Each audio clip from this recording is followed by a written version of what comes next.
Okay, good morning everyone. Good morning. Can you all hear me okay, or would you prefer I use the mic? It's okay. It's okay? At the back? Well, your voice, good enough. Voice is good. Excellent. Good morning everyone. Just a very quick introduction. Again, my name is John Shearer.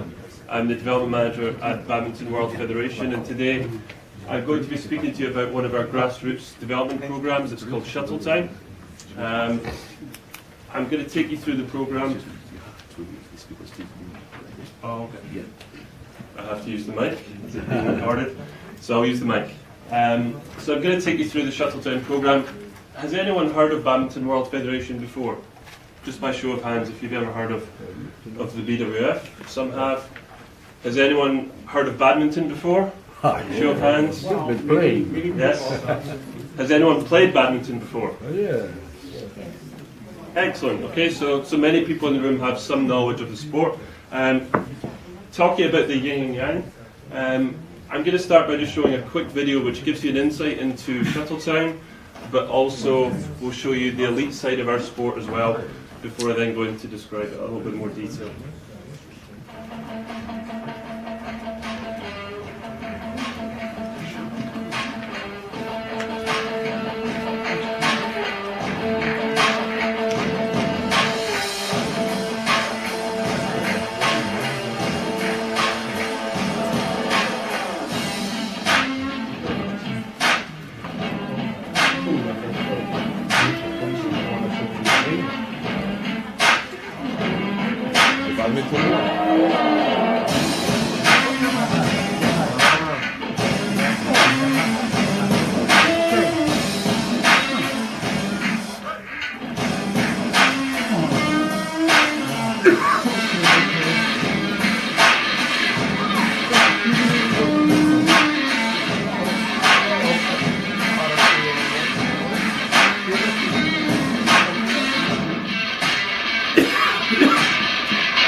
Okay, so a quick insight into the sport of badminton there.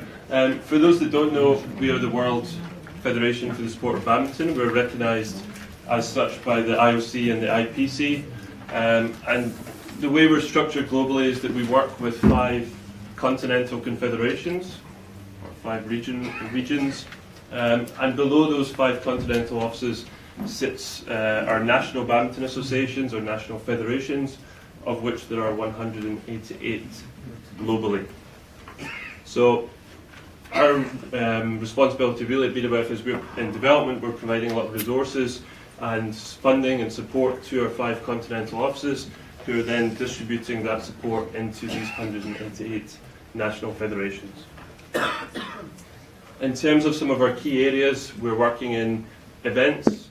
Olympics and Paralympics are obviously very key and important areas for us, and we'll make our debut at the Paralympics in 2020 in Tokyo. Development and sport for all is one of our key areas also, and para-badminton. From an elite side, we offer major events, as I mentioned, Olympic Games, Paralympic Games, World Championships, World Team and Mixed Team Championships, and we have an international circuit known as Super Series events. In terms of how popular the sport is globally, in this part of the world, in Asia, badminton is very well known. We have globally round about half a billion fans. We're reaching 600 million households annually with our events. And we're showing a lot of our content and footage through our YouTube channel, badmintonworld.tv. A few of our partners that we're working with there. And the reason this is quite important for development is that Our events generate a lot of income, commercial income, which we can then distribute into the development side of the sport.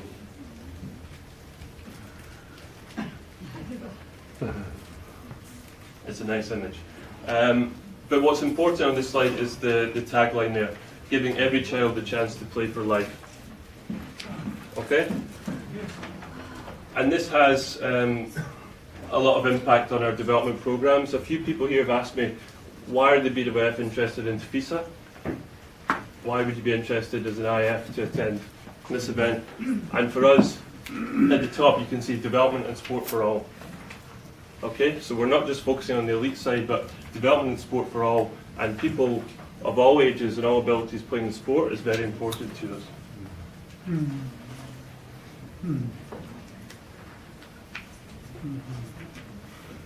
So, from a development perspective, a few of the programs and areas in which we're working, schools is what I'm going to talk about today, but we're also working in universities. We're looking at badminton as a tool to promote health and well-being. Coach education, we have a coach education pathway, and we also have player development programs which try to increase universality and representation at our major events. So we don't just want the top Asian nations to be dominating the sport, we want the sport to be competitive and healthy, so we have development programs to try and grow the sport globally and to try and ensure representation at Olympic Games from all 5 continents. As well as that, we're offering programs for our member associations, so those 188 members, we're offering them support packages in administration courses, event management courses, player pathway courses.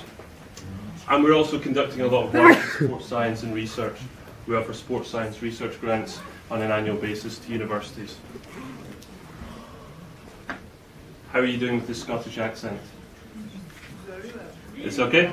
Good. Excellent. So, moving on to shuttle time now, this is our grassroots development programme. And as it says, it's aimed at giving every child a chance to play for life. This for us is the starting point.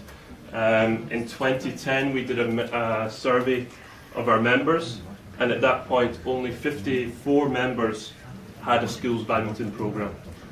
We had identified that schools was an excellent area to tap into because as a resource, the biggest influencers in the world for us in terms of delivering activity to children is physical education teachers. So we looked at how we could support phys ed, how we could tap into that market, and we developed a resource to do so.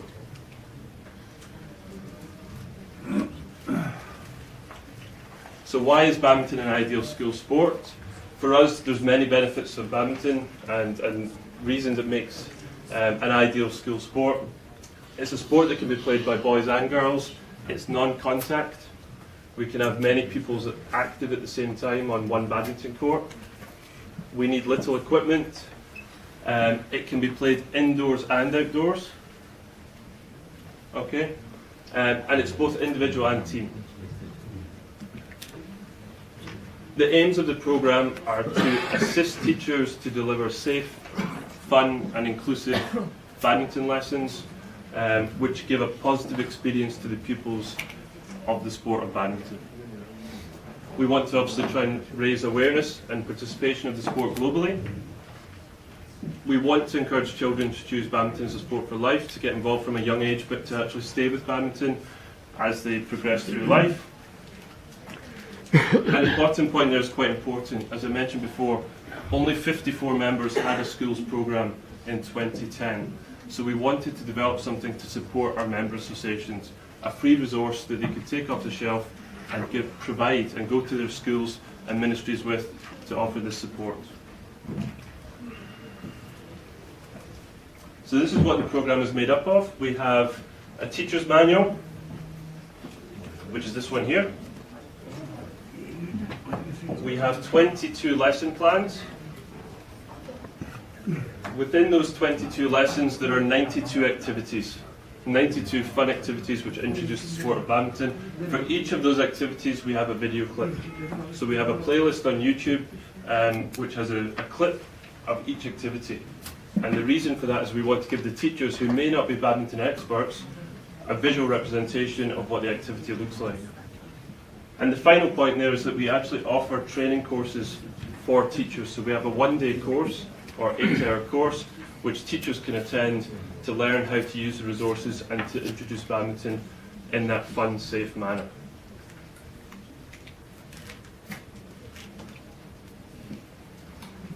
So where we are today, now remember I said in 2010 we had 54 national associations that had a schools badminton program.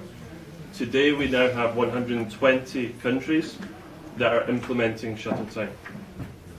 Okay? The resources we've translated into 20 languages. Okay, so the teacher manual, the lesson plans we have in 20 languages. We've trained a global workforce of shuttle time tutors. Now these are the people that are training the teachers at a national level, regional level. You can see the workforce there, over 1,600. And collectively those tutors have trained over 26,000 teachers. That could be physical education teachers, or it could just be regular teachers in schools that have a responsibility to deliver some form of physical activity. And you can see at the bottom there, the video clips are obviously very popular, a really useful tool for the teachers. I'm not going to go through each of these, but I just want to give you an example or a few examples and ideas of how the program is being used in different countries and in different contexts. Okay? When we wrote the resources, we had to make it quite neutral in terms of education because it was going to be used globally. So it's been picked up in different countries in different ways. In USA, we're running a pilot project with Special Olympics, which is looking at how badminton can be used to work with pupils who have intellectual disability. We're running a program in Africa with UNOSDP and their office, which is looking at 9 countries in Africa to support children with physical impairments and how we can integrate them into physical education through shuttle time. We've also run projects in Nepal and Haiti, which are looking at trying to re-engage youth in sport following natural disasters. A few more there that you can see the different ways, contexts in which the program is being delivered. So, in terms of global implementation, how have we actually gone about getting this resource, which is free, into 120 countries? The first thing is we're really conscious on sustainability and ensuring that we're not just going into a country to deliver a one-off activity and then coming out.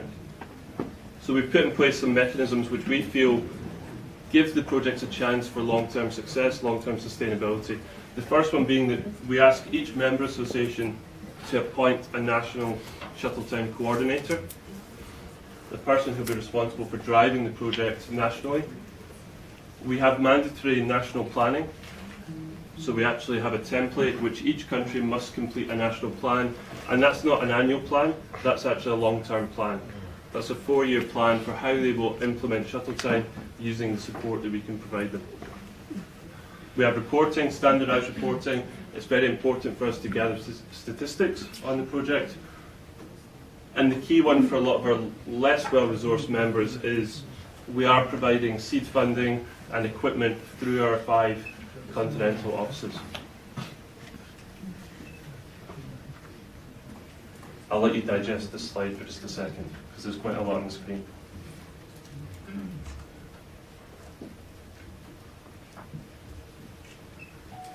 So this is our implementation cycle, okay? And what, again, we're asking each of our national associations to do is to work through, not necessarily all through 8 steps or phases, but to consider a process when starting to implement the project. So there needs to be a need to run the project. We need a planning and preparation phase. Phase 3 is very important for us, stakeholder buy-in, okay? And that is at a national level. So how can we get shuttle time in badminton on the curriculum in schools? How can we work with ministries of education, ministries of sport, to ensure that badminton is high up on the list of sports that are being considered and used in schools?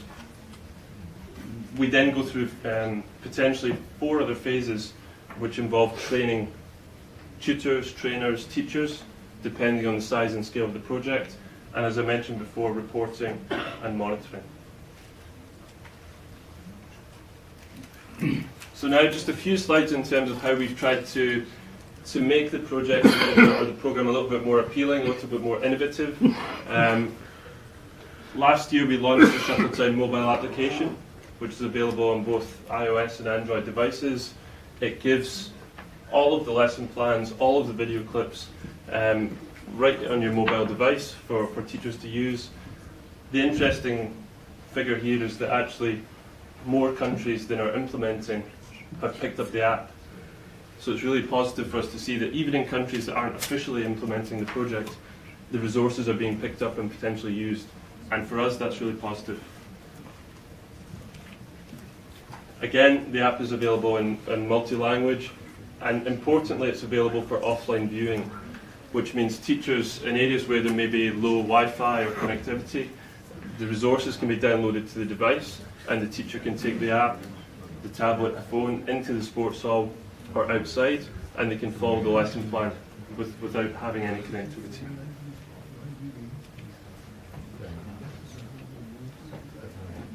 Last year we also launched the new Shuttletown website. This is where teachers can come and register for the resources. It's completely free, so teachers can register in 17 languages through the website to receive these resources. As well as that, this is a space for us to promote the resources, promote the projects from around the world. And our latest innovation, I guess you could call it, is that in 2018 we'll actually launch an online module. And the reason behind that is in what we've seen is in many of our developing countries, the one-day course is absolutely perfect. But in some of our more developed countries that want to use Shuttletown, to get school teachers or physical education teachers for 8 hours, to give them CPD, is not possible. Okay, it's very difficult. So what we're looking to do is actually put some of that 8-hour course into an online module, and then we can reduce the face-to-face delivery to maybe a half day, 3 or 4 hours, which should make the resources in the program more appealing and more accessible to developed countries. So, it's a very quick presentation. A few conclusions and key success factors from our perspective is that we're always looking at return on investment. We are putting a lot of support and funding into this resource. So it's very important that the projects at a national level are well planned in a systematic way and in a with long-term thinking and long-term outcomes and goals. For us, the translation of resources has been massive. There's no doubt about that. 17 languages at the moment, there's 3 more in production. This has been a key factor for getting the resources into schools and teachers using those at a national level. Training local workforce, again, I mentioned before, it's not about us going into a country and delivering a one-off training and coming out, but it's about us training the workforce locally, training the tutors at a national level, who can then train the teachers. That's how we're going to get long-term success, long-term sustainability, and national partnerships. Okay, we have our international partnerships, but at a national level, it's so important that our national federations are going to the Ministry of Education, Ministry of Sport, other local and national partners, and saying to them, this is what Badminton has to offer. It's completely free, it's available in your language. We also have some equipment, we have an app, we have a website, okay, and the list goes on. And what we've tried to do is make it as appealing as possible to try and get these national partnerships established. Okay, how are we doing for time? 20 minutes. So, these are some contact details. I do welcome any questions, or if you would like to have a discussion after the session, then I'm more than happy to have a chat. But if anyone has any questions, please do ask. It's a very quick introduction to what Shuttletown is and who the BDOF are. Thank you very much.